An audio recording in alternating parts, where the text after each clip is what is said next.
Welcome to Andy Ari On3, presented by Culver's. We talked rankings yesterday, but we didn't talk about the team that I had number one very much. And I think we need to correct that because Ari was going insane yesterday off the air with the Arch Manning discourse because, see, you watch him, he just starts scratching his neck like that. Yeah. So the Quinn Ewers draft selection has created another level of conversation about Texas. And it is what I call the Arch Manning paradox. And I'm going to give credit where credit is due to a guy named Graham Coffey.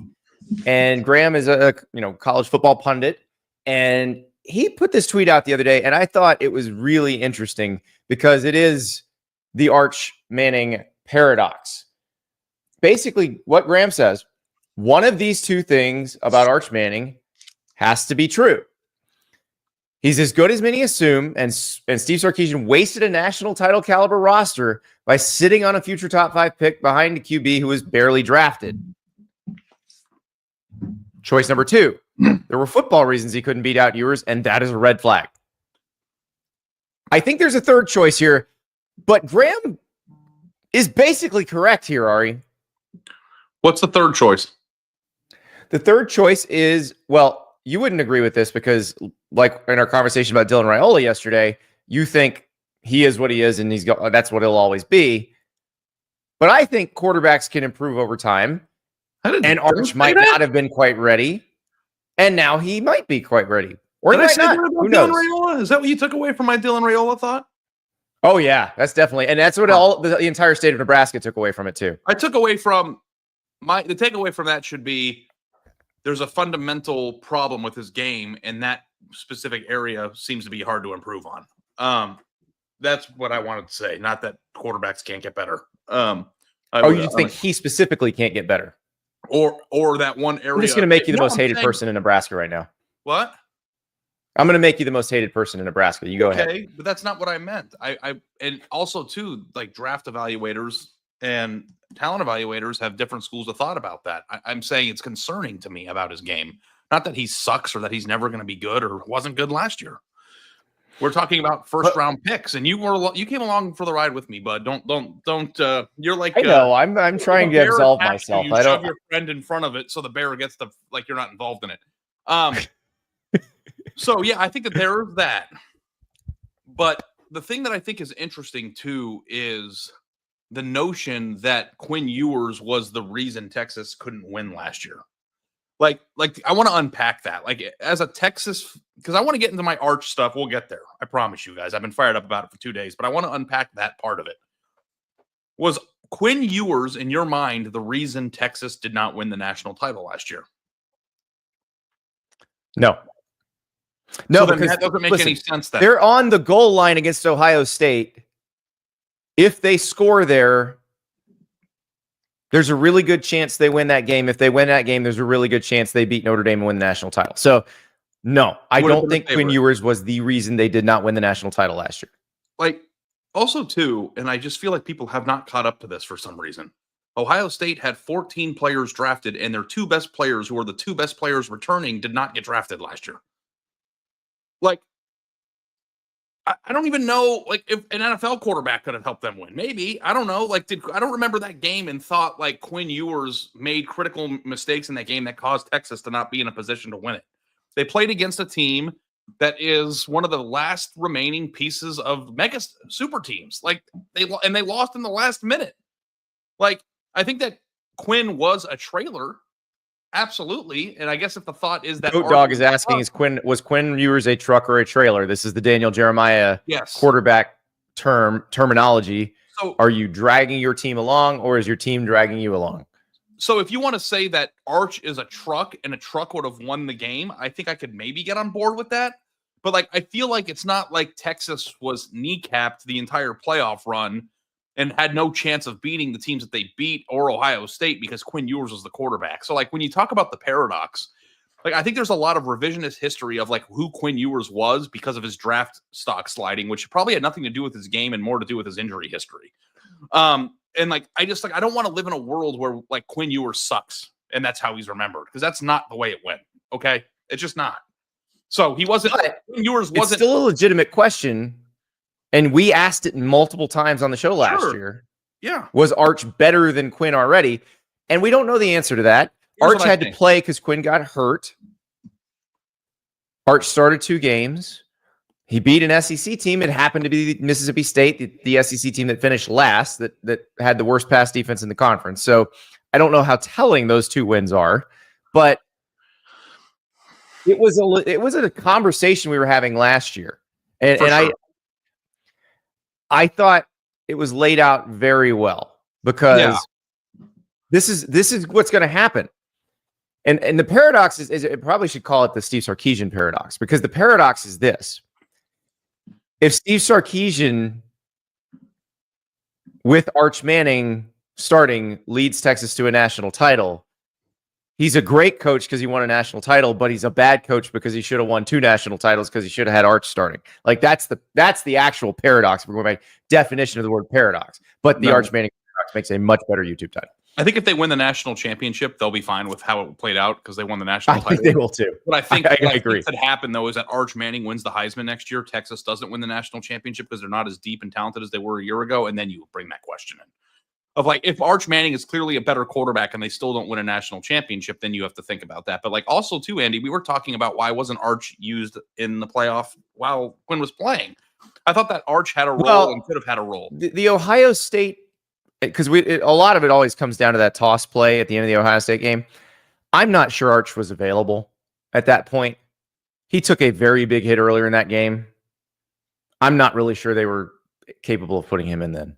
So that's another piece of it, which, look, that's part of the game too. He should have been playing when more he's the starter. That's part of the game. Though. But here's this. This is what drives me absolutely insane. 2 years straight. This is from Quentin in the chat. Ewers had the ball in his hand late to take his team to the finals. He folded both times. Let's actually unpack. They made him pitch it that one time. First of all, I don't even want to start at the Ohio State game. Let's start at the Washington game. He led his team all the way down to the field when they shouldn't have even had that extra possession at the end of that semifinal because of the injury to who was it? Dylan Johnson.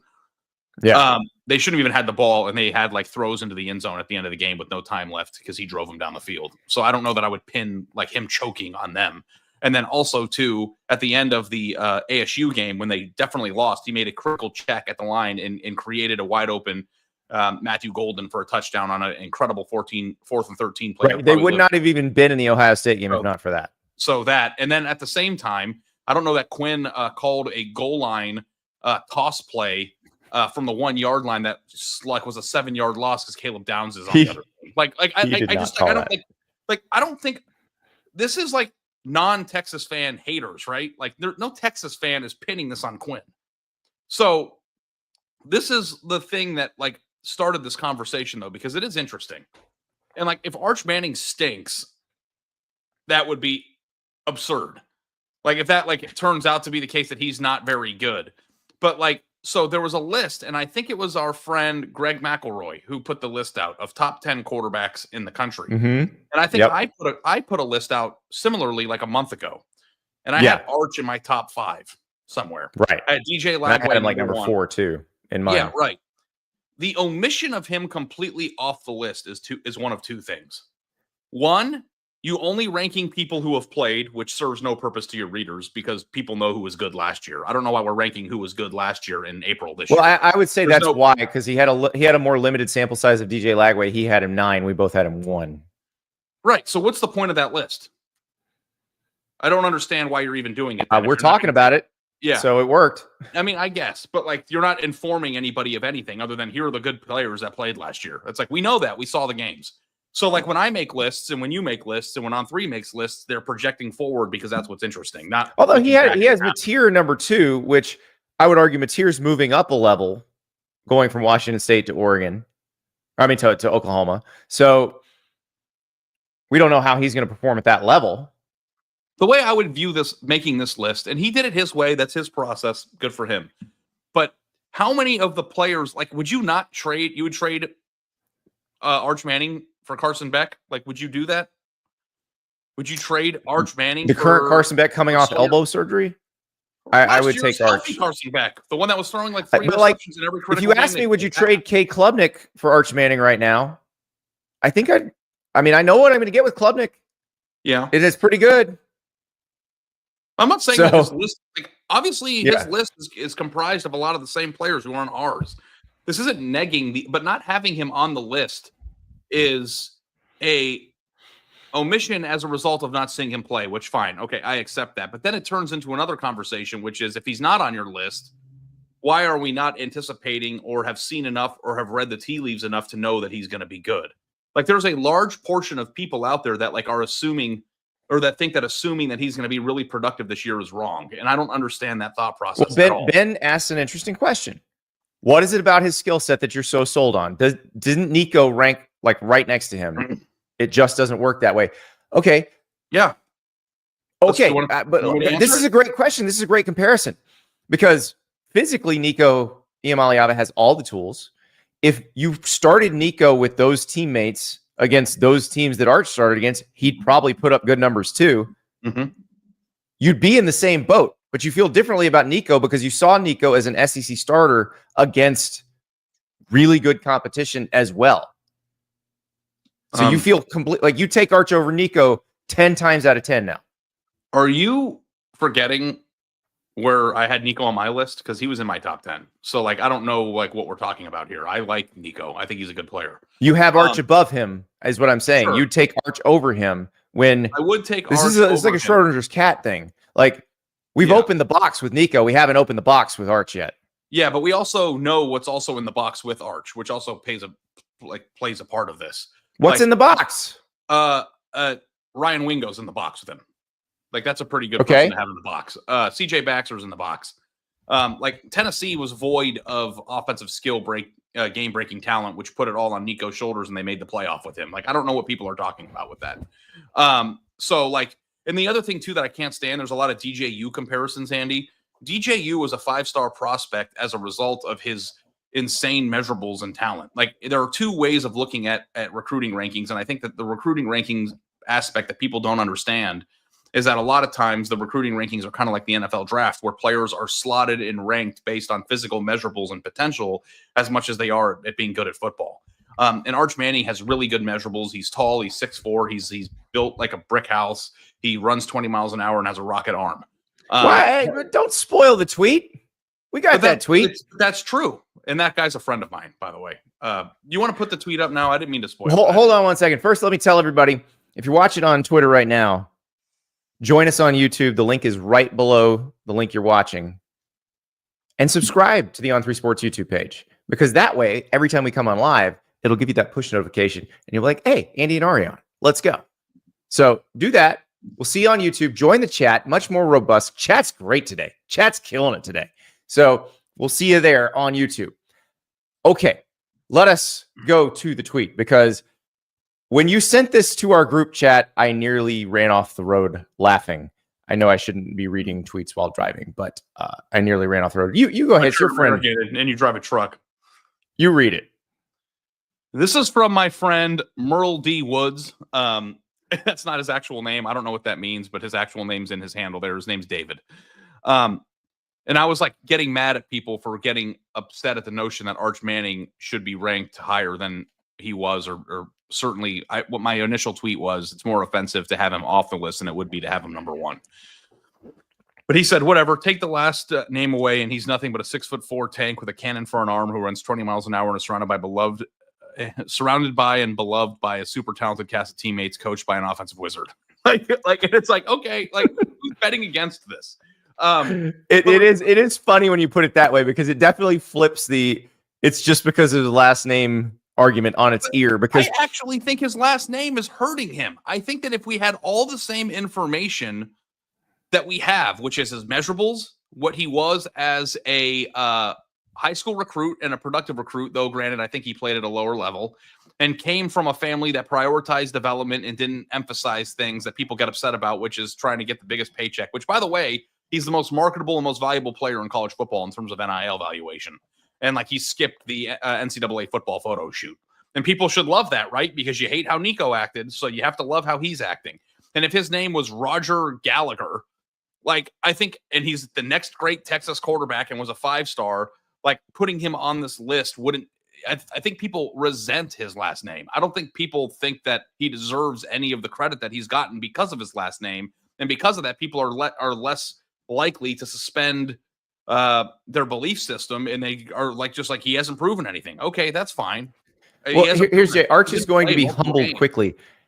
Why? Has he acted unhumble at any point along the way?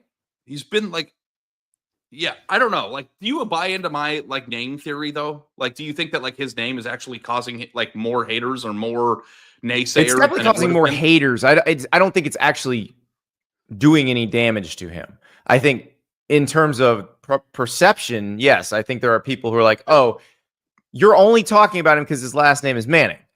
Well, that's partially true. They're right. Because when we talk about him, people want to listen. We talk about him as much. I don't think that we've talked about him more than DJ Lagway. I don't think we've talked about him I don't think we have. More sellers. I don't think that we're abusing his name because I think that we have talked proportionately about him as you would any 5-star player who is going to take over at the number 1 program in the country right now. And we didn't force this conversation in either, by the way. You were peppering me with texts for the last 2 days wanting to do this. I mean, it's just, it blows my mind. So there are 2 routes. There are 3 routes here, I should say. One, he's bad and just gets booted off the field and is replaced by whoever's on the bench. 2, he's just like Quinn Ewers, which is productive and fine, but not truly elite. And there's truly elite, right? If you actually look at the path of least resistance, the most likely outcome is probably that he's just like Quinn, which is just very productive, but not make your face melt off when you watch him. And Texas stays good. And yes. And I think if that's the case and he stays healthy and puts up the numbers, he'll still be a Heisman finalist. I think that people, and I also think that if that's the case, much like Quinn Ewers would have been in the top 10 lists a year ago, that's where that is. I don't if you're in the top 10 quarterbacks list in college football, that doesn't mean that everybody's Caleb Williams. You know what I mean? Quinn Ewers was a good quarterback. Acting like if he was going to be like Quinn is a epic failure is wrong. And I don't think that Quinn Ewers was drafted in the appropriate slot. So using his draft to weaponize the argument, it just blows my mind. And then the least likely outcome of all this here, Andy, is that he stinks. Because I don't even think that I actually don't think that's even possible. That's possible. Right. Because here's why. He's been at Texas 2 years. They would have known. They clearly paved the way for him. They told Quinn, you're going to have to move on because it's Arch's time. If he stunk, none of this would have happened. He would have been there a year or 2, and they'd have been like, okay, this isn't going to work, and he would have transferred somewhere else. Yeah. Quinn probably would have come back and played another year. The fact that all of these things could have happened should logically tell you that they feel like he's the guy to be the starting quarterback. And let's be honest here. They did pick Arch over Quinn right now because they had the option to not do that. They've clearly done that. Yes. So when it comes to Sark, and this is a comment that I think is really interesting from Zach here, and it helps along with the chat that I wanted to do. But Zach said Sark is a bit overrated as an offensive wizard. He is near the top, but he constantly overthinks it. And I think that's true. I think that he overthought the goal line package in the Ohio State game. I think there are times where, Texas has let its foot off the gas when they were up big offensively. I think that when it comes to drawing up plays and putting receivers and quarterbacks in a position to excel, he does a great job. But I think that there is room to critique him from offensive flow, game plan, play calling in the middle of games, especially when they're ahead. I think that a Texas fan would agree with that. That said, I also think that he's a proficient quarterback coach and guru. And I think that everything that he's done in terms of how he's laid out the future of the program has already told you what he thinks of him. So I think that there are other things that you can use to guide an opinion or a projection outside of then how many touchdowns did he throw against Florida last year. There are other tea leaves to be read here, and we've covered college football enough to know that it's not just he needs to play 9 games of consistently good football before we know he's good. Texas has already told us through actions that he's good. He is going to be good. There's no doubt in my mind. Well, and that's the other piece of it. So people need to watch people's actions more than what they say. And Texas's actions have told us an awful lot already. But going back to the overthinking part, which I think is a really interesting thing with him, is it possible that he overthought the quarterback position last year a little bit? Like, we had a season-long debate about whether he should have thrown Arch into the Wolves' den against Georgia in the first half. But then we also had a debate about whether or not, because my outrageous prediction heading into the playoff was that Quinn Ewers would start the playoffs as their quarterback, but Arch would finish it. And that never happened. But then he did use Arch in situational times in the SEC championship game that worked and fourth downs and short. In the A&M game, too. Now, remember, Quinn's ankle was hurt, which made him less mobile than usual. And so that was the genesis of that package, which I wrote at the time. It's like how Florida used Tim Tebow in 2006, except in this case, Arch has already shown he can run the full offense. So is this the time? But it wasn't the time. Yeah. So here's the thing that I wanted to put a bow on, and I wanted to throw back at you, Andy, which is, if you think and agree that Sarkisian overthinks things at times, which I think he has, I think it is more likely that he overthought the veteran leadership, Quinn Ewers, glue guy stuff with the team last year than it is that Arch Manning wasn't good enough to play. Like that's the other thing too. Like, if your evidence of Arch Manning isn't going to be very good is Arch couldn't even beat out Quinn Ewers, I think that's a deeper, more complex conversation than he's not as good at football as Quinn. Like, I think there's also conversations that we don't have access to that clearly the Manning family has made this very methodical, and it's been planned very carefully. And it's not like, oh, he's not playing, we're going to have him transfer. It was like, oh, no, we want him to sit and develop. And this may all have been part of the plan, too. Yeah. So I don't know where you are with things. But I think that betting him to be a Heisman finalist is as close to a lock as a bet in the offseason. Oh, I don't think it's a lock at all, because lots of different things can happen. I think he's going to put up big numbers, and he's going to be a Manning, and he's going to lead Texas to the CFP next year. And I think those three combinations is enough for this guy. And I think that the reason why he might make it to the to the Heisman finalist, he might be helped by his name, because he's going to be a superstar. The idea that he isn't going to be very good just blows my mind. Sailor Joe here. Defense is stacked and reloaded. Offensively, I'm worried about the young receivers. Running back should be average, but the O-line needs to be ready week one. I think that's a fair encompassing of... Yeah, and I think the offensive line is an interesting one, and we've said this multiple times over this offseason. I would have worried more if Texas had gone headlong into the transfer portal trying to grab offensive linemen to start for them. They didn't do that. They felt like the guys they had in the pipeline were ready and were ready to move up. And I think what you've seen so far with Kyle Flood as the offensive line coach, former Rutgers head coach, that they've done a good job turning those blue chip offensive line recruits into effective offensive linemen. Yeah. So DeAndre Moore and Ryan Wingo, I think, will be fine at the receiver position. I think that they're going to be fine at the receiver position. If CJ Baxter recovered from his knee injury and is himself, I'm sure he's going to be. Also, if the line's good, I know I don't want to minimize the CJ Baxter part, because CJ Baxter was a big time recruit. What we got to see of him was great before he got hurt. But if the line is good and the receivers are decent and they're throwing the ball, the running game will take care of itself. It'll be just fine. Well, they also have Weisner, who ran the ball really hard last year. And then they also have Arch, who runs really well. I don't know what the plan will be in terms of limiting his hits or putting him out there last year. I don't think it's as much of a, because when he came into the A&M game, you knew it was to run.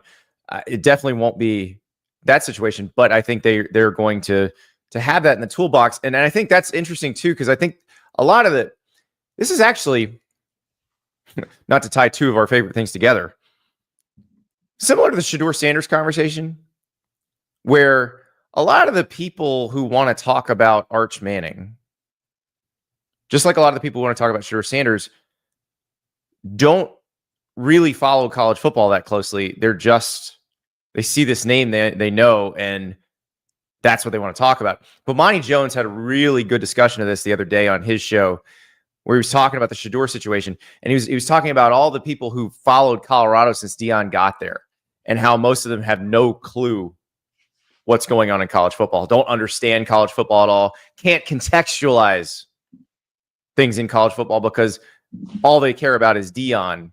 In this case, they're seeing the Manning name and not really thinking about it.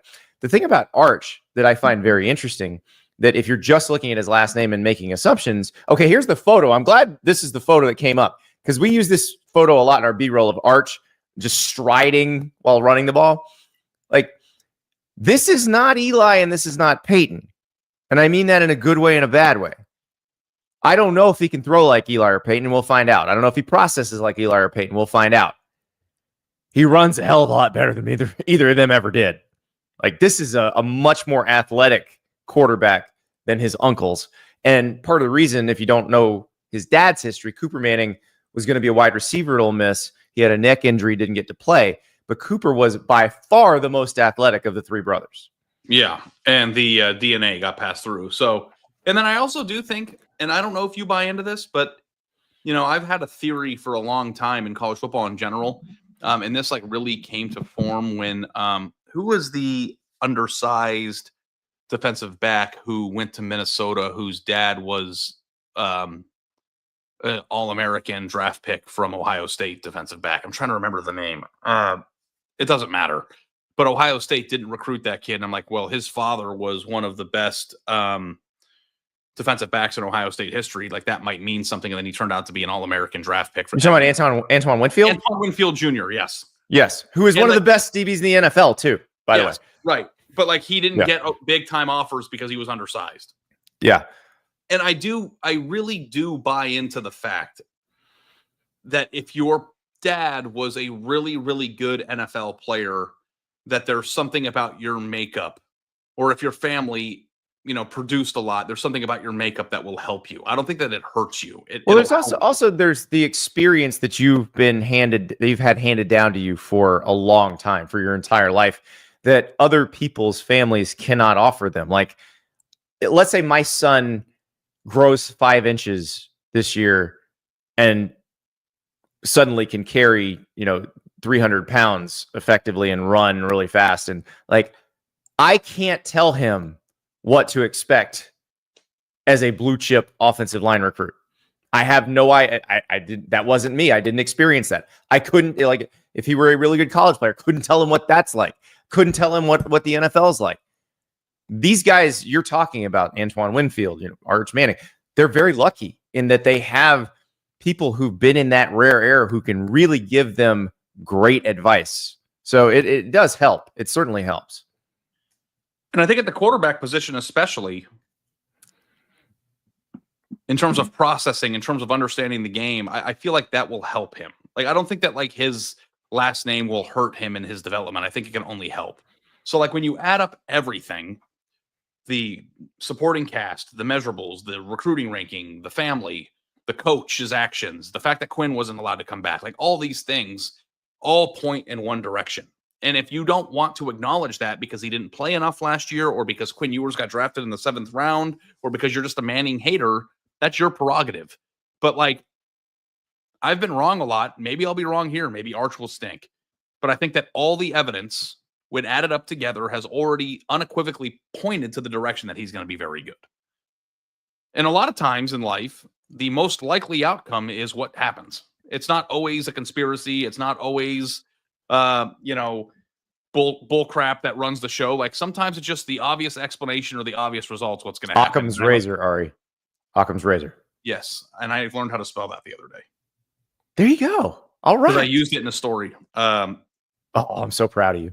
I've been saying that a lot, but it's just We've had Schrodinger's cat and Occam's razor in this discussion. We're getting real highbrow now. Yeah, but I just like, there's just like this thing in college football. It just drives me nuts. It happened with the Penn State story on Monday. It happened when I picked Texas to go to the playoff a few years ago.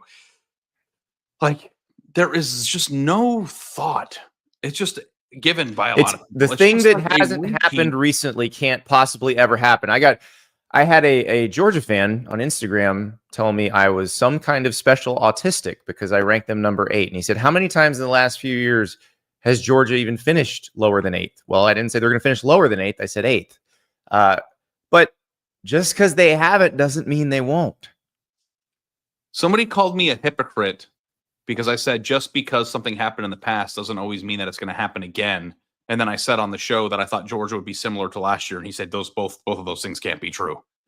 No, and they both can, because Georgia can be similar to last year, and then some other thing that hasn't happened before can happen. That doesn't mean that everything changes all the time, no matter what. Sometimes things stay the same. And when it comes to my Georgia analysis, is their team looks very similar to me on paper. So my Georgia at 8, what did I say yesterday? The teams I have 1 through 8, I would expect any of them to win the national title. That's some tough. I would not be shocked if any of the teams I have in the top 8 win the national title. I'm not going to let Brett Bielema see that. Well, Brett Bielema can see it. Billy Napier can see it. Joey McGuire can see it. Shane Beamer can see it. Like, let's put a bow I feel comfortable with those 8. I feel very comfortable. Because I think that you're on my team here, but you haven't provided your opinion. Like, what do you think is going to happen with Arch? Like, do you think he's going to be awesome? I think he's going to be very good. I don't know if he's going to be elite, because it's really hard to predict. Like, think about this, Ari. The last few truly elite quarterback years we've seen. Now, I think we thought Caleb Williams was going to be going into his Heisman year, which was the year he transferred to USC. We'd seen enough in half a year at Oklahoma to believe that he was going to ascend. But I don't think any of us saw Jaden Daniels or Joe Burrow being as good as they were in their second seasons as starters at LSU. Like, go back to 2018. Joe Burrow was a good quarterback. Not a single person thought that Joe Burrow was going to be the Heisman Trophy winner and the number 1 overall draft pick going into that season. No one thought that. No one thought Jaden Daniels was going to be as good as he is going into the 2023 season. And he was incredible. And I think that goes back to my Dylan Raiola discussion with you yesterday. Like, sometimes quarterbacks change over time. Sometimes they don't. Like, Quinn's a good example of this. Quinn in his first year as the starter at Texas and Quinn last year, I don't know how different they were. Like, Quinn against Alabama. Remember when Alabama went to Austin and Quinn got hurt in that game? Quinn was balling out in that game. Like, I don't know that Quinn was appreciably better last year than he was in that game. Mm-hmm. So some don't evolve as much, but some evolve tremendously. Joe Burrow, Jaden Daniels, they did. Dylan Raiola out of a hat and say he can't get better. Like, that's not what happened. Please, we cannot. I expressed. You said there are certain things that about once you see them, you can't unsee them, and they don't. You don't think they can be fixed. That they can be fixed. Oh, you do think they can be fixed? No, I don't know. I don't know that. I don't understand why I don't understand why a quarterback can't get more accurate. These are things that I don't understand. Yeah. I don't think we know the answer to that. We just know it hasn't happened. I'm just repeat what NFL draft people say, which is if you struggle under pressure, that's a lifelong problem. Yeah, because the accuracy thing, everybody's like, yeah, but Josh Allen. But you can't name anybody else. Because he's I didn't even know that Josh Allen wasn't accurate in college, to be honest. I thought he was awesome in college. No, he wasn't accurate, but a lot of it was the level of teammate versus the level of competition. Like, he played a game against Iowa his last year at Wyoming where they were just god-awful. Terrible. Yeah. Everybody was bad. And you watch that game, you're like, how's this guy going to succeed in the NFL? Yeah. So that's the thing. But I like this discussion. I'm fascinated by Arch Manning. We're going to talk about him a lot this year because he's the starting quarterback at Texas now. And also, too, just so you guys know,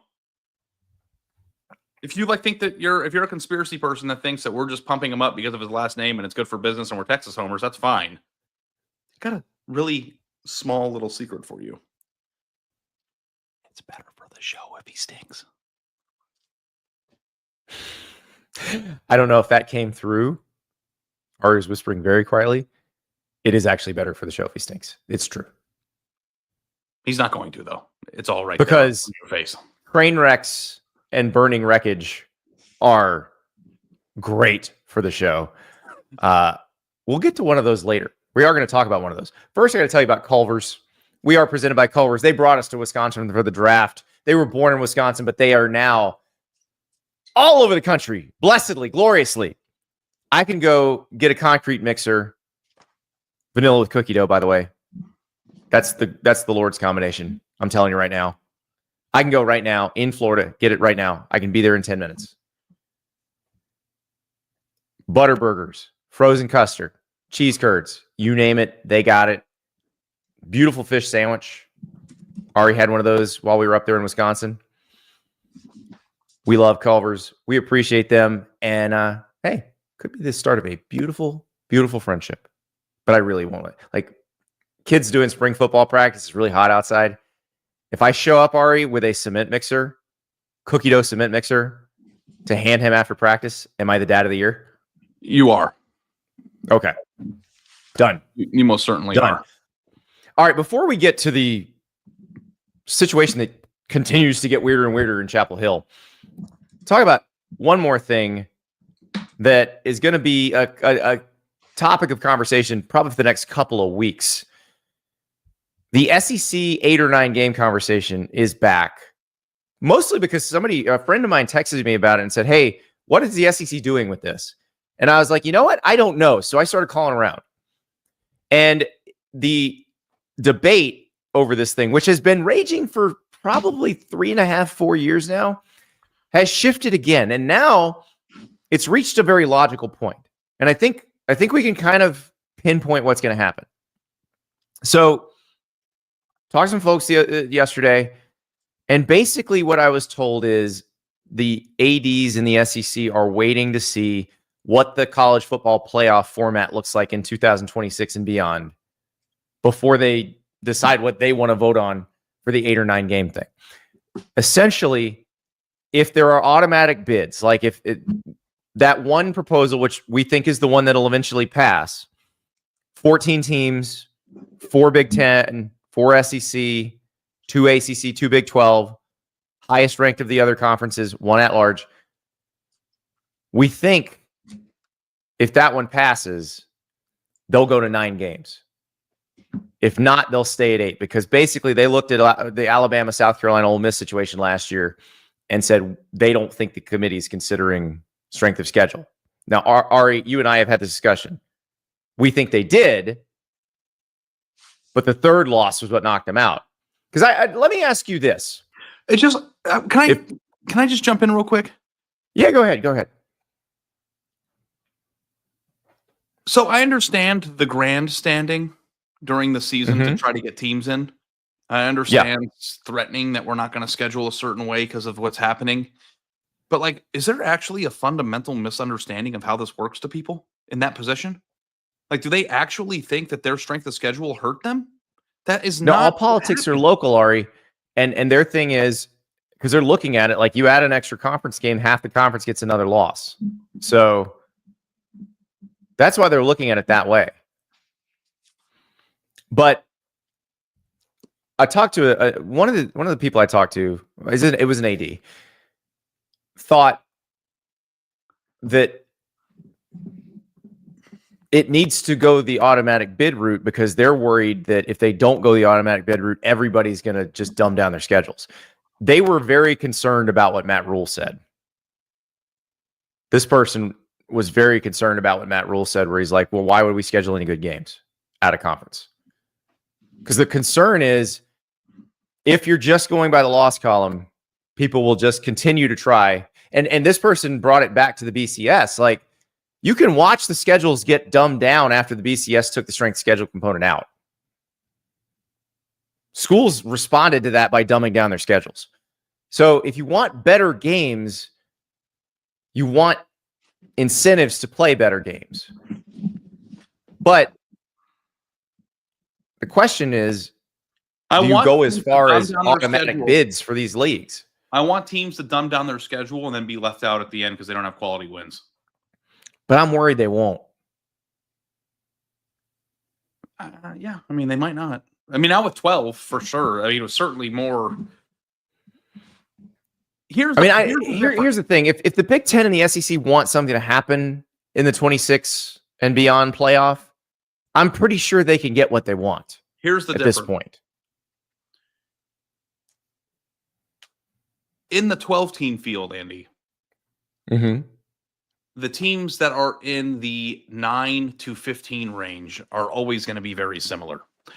There are a lot of 10-2 teams out there. There are a lot of 9-3 teams out there. When it was a 4-team playoff, you either had to be a one-loss team or an undefeated team, of which there were much fewer.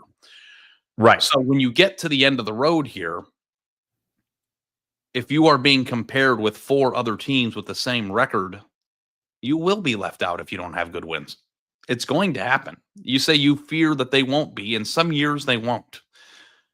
But there are certainly years that even in Indiana from last year could have been left out if the SEC didn't beat up on and that's the thing I think, because I think they were taking schedule strength into account, and that had Alabama or South Carolina or Ole Miss finished 10-2, they would have been ranked ahead of Indiana.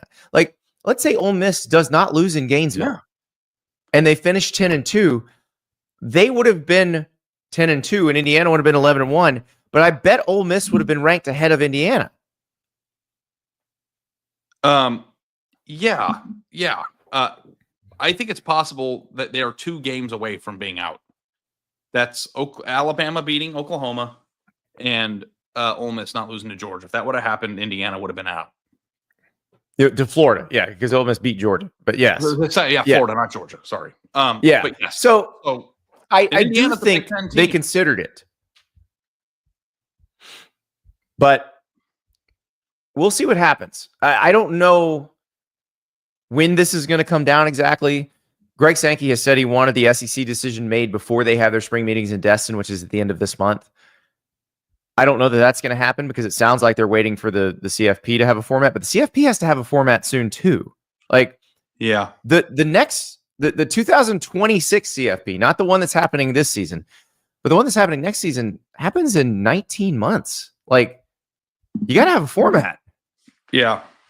It's, we're getting there. We're getting close. So something's going to have to happen, but I just I don't know if the SEC is going to play itself by not going that route. But like SEC is never going to have a strength of schedule problem. Well, here's my problem if they stay at 8. If they stay at 8, they have to do something different than what they were planning to do. Because what they were planning to do if they stayed at 8 was they're going to have 7 rotating opponents and 1 fixed opponent for every team. If that happens, Alabama, Tennessee, and Auburn, Georgia, which the SEC bent over backward to protect for decades, you're just saying that doesn't need to be played every year. That's not the one that bothers me, though.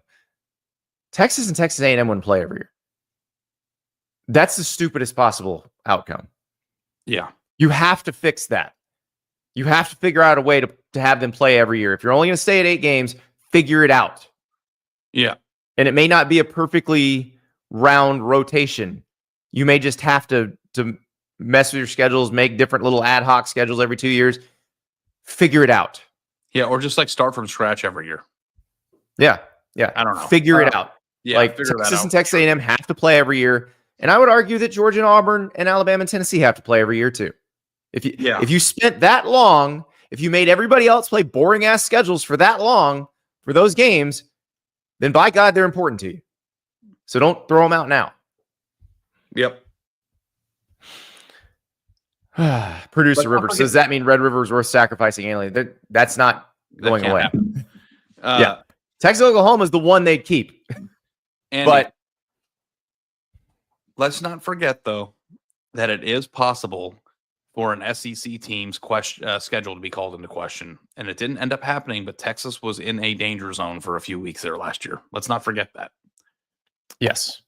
There were Michigan beating Ohio State really helped Texas a lot, I think. Yeah. There was some danger there for them. If things would have gone differently, they could have been left out as a one-loss team. So, like, there are... Right, and that's the thing with these massive conferences. as you learned last year, not all schedules in conferences are created equal.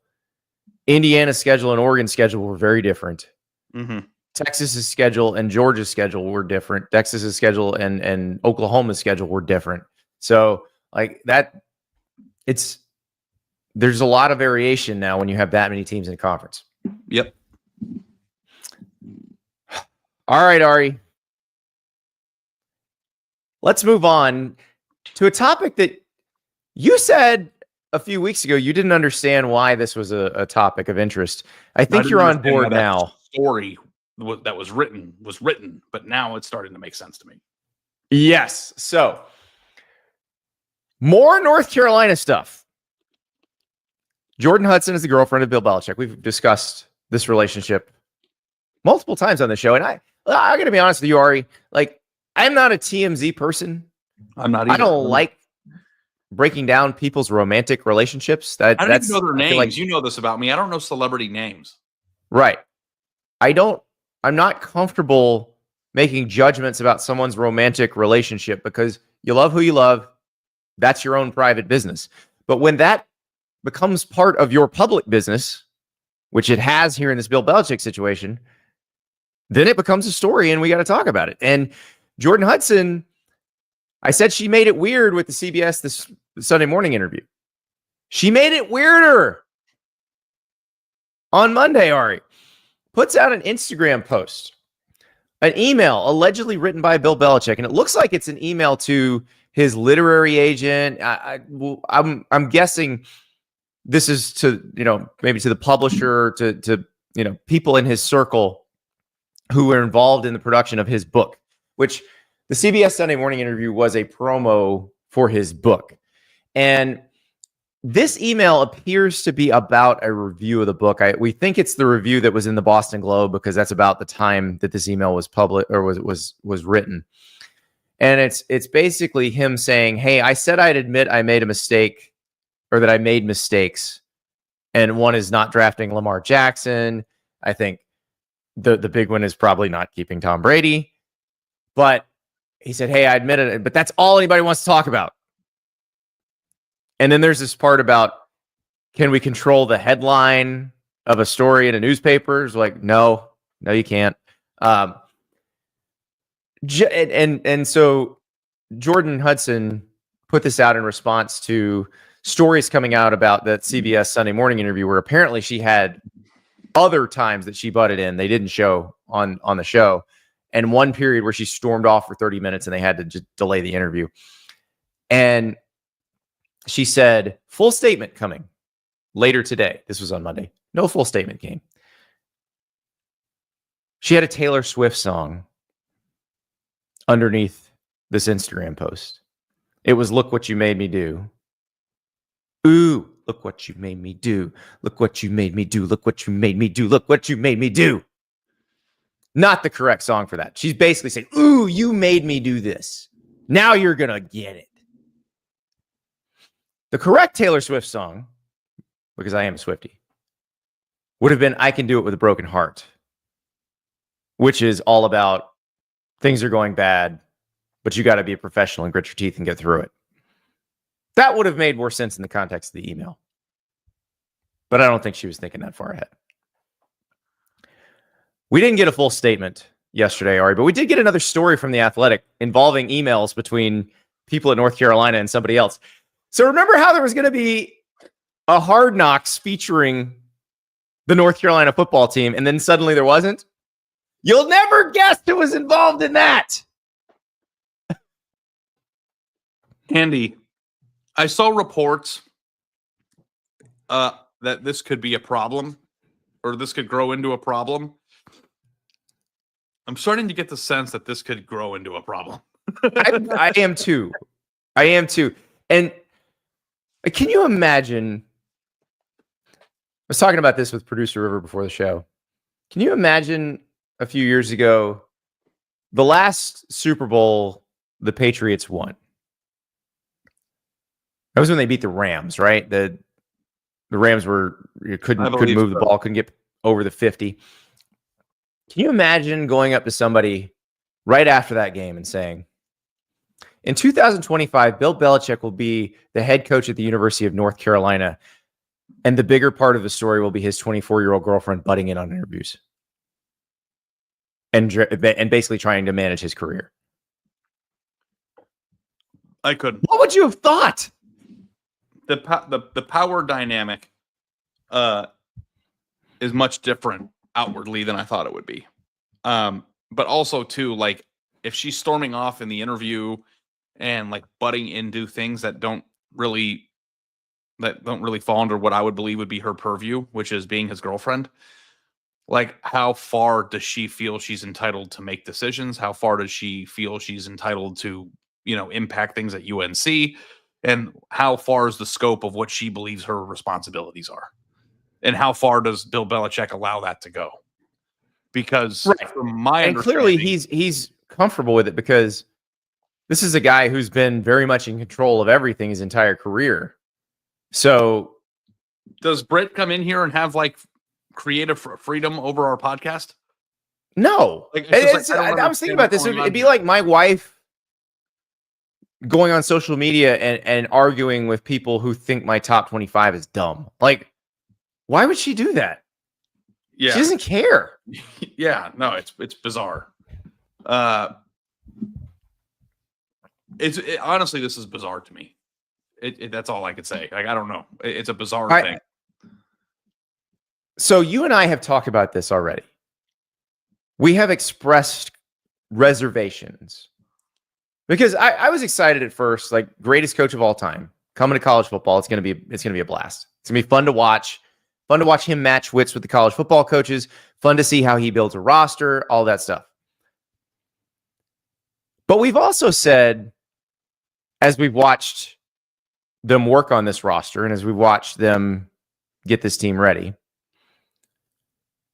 that perhaps they're underestimating the difficulty of the job they've taken and the expectations there. Because, like, Mac Brown was not failing miserably there. This is not a Deion taking over Colorado situation. Like, they would like to move from the 7-8 game realm to the 9-10 win realm. The CFP realm. Yeah. I worry this may be more difficult than they originally imagined. Yeah, especially if, like, the most interesting thing about his tenure there so far is his girlfriend. Like, you would have hoped for some, like, recruiting stuff to pop or some innovation to pop or something. But, like, we've talked very little about him because it's kind of boring. Nothing's happening there. And no, I think that's by design. I don't think he wants to let a whole lot out, and he didn't let a whole lot out when he was the Patriots coach. The difference is he always controlled the message, and now he's letting someone else control the message for him, and it is not great. Yeah. And a 24-year-old woman or man isn't really experienced, in my opinion, to be dealing with things at such a high leverage moment too. Like, these are big, big, big decisions that are being made here. Well, to me, it's more like you can be 24 and have a preternatural understanding of a certain industry. There are those people. Yeah. But given her action so far, and because she's acting essentially as a publicist here, she does not understand public relations or how it works or certain media markets. Like, because it's only gotten worse. Like, that's the thing. Like, any perception that she was afraid would happen has only gotten worse. I have people on her Instagram story yesterday, Ari, she had a video of the book that she was allegedly reading when they met on the plane that he signed. It's the same video that was on TMZ with the story about their meet cute last year. Do you think she took the video from TMZ, or do you think she's the one who gave the video to TMZ? Yeah. Like, essentially, that would suggest she planted the TMZ story about how they met. And then she's the one saying, we're not answering that to how'd you meet? And why was it even being filmed to begin with? Right. So, I mean, you go down the rabbit hole, like, if you like make things weird and then people start thinking twice about things, like, well, why is there a video? PR 101. Look, I'm sure Jordan's fairly well read. I'm sure she knows what the Streisand effect is. Do you know what the Streisand effect is, Ari? I've heard it before, but I can define it for you. So somebody was taking pictures of houses on the cliffs of Malibu because they're beautiful. It was just a photographer taking these pictures, and I think they had them on their. I believe they just had them on their website. I don't think they made a book or anything. But one of them was Barbra Streisand's house. She sued to get the photo taken down. When she sued, hardly anybody had even seen it, and no one knew it was Barbra Streisand's house. Suddenly, everyone knew it was Barbra Streisand's house. Everyone knew exactly where Barbra Streisand's house was, and she kept directing more people to the photo. That's what happened with that CBS Sunday Morning. We're not going to answer that question. I'm not talking about this. Yeah, we're not talking about this. We yes, have we are. that as a sound effect, like yes, for our show moving forward. We're not talking about this for the rest of the year. Like Arch Manning. Not talking about this. Dylan Raiola. Not talking about this. Perfect. I wish that I had the ability, like they had like buttons for me, because like there are certain times where I want to push that button where I couldn't communicate it to River. Like, you know, like I want to push that button. You're like, we do have that ability, Ari. How do I get it? StreamYard. If you click the tab that says Media Assets,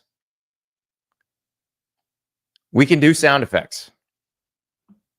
Okay, well, it's in the background music tab. Media Assets. If you scroll all the way down, you'll see the background music. We can plug those in, and we can play them whenever we want. I think Ari left the stream. He's trying to find the background music. Like, yeah. Like I'll show you. If I wanted to play if I wanted to play the Family Feud right answer. Yep. There it is. If I wanted to play the Family Feud wrong answer. If I wanted to play Ari, this is what you want. That is what you want. Because I don't know where you're looking at this, but I don't know if this is like a. That is what you want. Like workshopping this live is probably not the best. I left the studio on accident. That is what you want. There's me saying it. What did Ari go again? I didn't do that. That was River. I didn't do that. Yeah, so I'm excited to follow this Jordon Hudson thing. I'm excited to follow North Carolina. And I'm super excited about their football team, but now it's like I've got like my wife's friends were texting me who's Jordon Hudson yesterday. Oh, this is reached escape velocity. This story. So the story in The Athletic today is that Bill Belichick was the one who actually wanted the Hard Knocks thing to happen. Remember, NFL Films does Hard Knocks. It's not HBO, the company, does not do Hard Knocks. NFL Films does it and then sells it to HBO. So this is not some fly-by-night organization. Like, this is NFL freaking Films. And apparently, Bill Belichick made the inquiry and said, hey, I would like this to happen. They start the negotiations. They're almost to the finish line. And then suddenly, an executive producer from NFL Films emails North Carolina and says, yeah, we're not doing this. And it turns out that Jordon Hudson's behind this somehow? Well, according to Andrew Marchand and Matt Baker and Brendan Marks, who wrote the story at the Alligator at the Athletic, there were industry sources who confirmed that Jordon Hudson wanted more involvement, and it was more than NFL Films was willing to give.